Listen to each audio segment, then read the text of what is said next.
I'm just going to say hello very quickly and give you maybe 2 or 3 points around the pension space. So first, thank you. You will still be seeing Ashok because we're doing a phased transition, so don't worry. If you're used to seeing him, he's still with us. But I thought I'd just share 2 or 3 things as we think about the pension space. And I'm a numbers person, and so assets under management, can you hear me clearly? Let me try this one. Yeah, assets under management in the pension space hit 2.83 trillion Kenya shillings and grew about 25% last year. That's 16% of our GDP. Sounds good? Sounds great, we're doing well.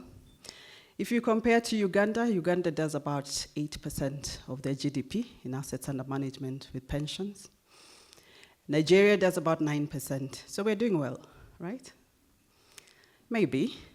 South Africa does 80%, 83% to be precise. So you can see the potential. And that is common among a lot of the more developed countries. And so it tells us there's work to be done. One, because a lot of our people still remain uncovered by pensions. A lot of us, our retirement benefit plan is our children. We educate them, and we hope they'll take care of us.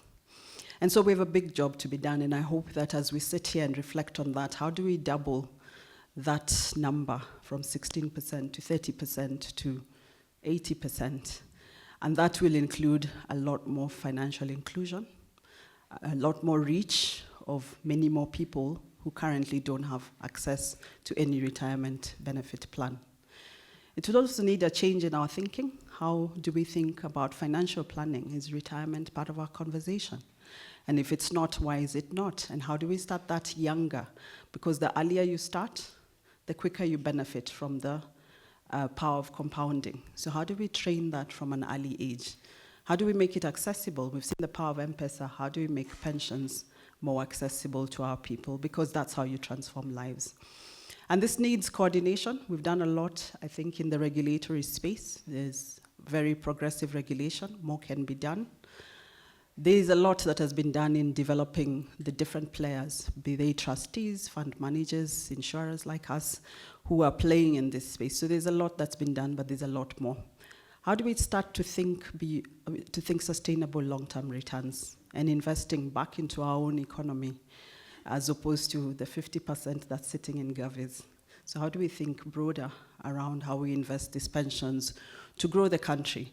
And so I hope we'll grapple with these issues today. I hope we'll grapple with how do we ensure many, many more Kenyans have a strong future, have access to a retirement benefit plan, and have access to the power of compounding the little contributions one day at a time, and move from 2.8 trillion, which sounds like a big number, but can actually be much, much more than that if we do our job of ensuring every single person is covered.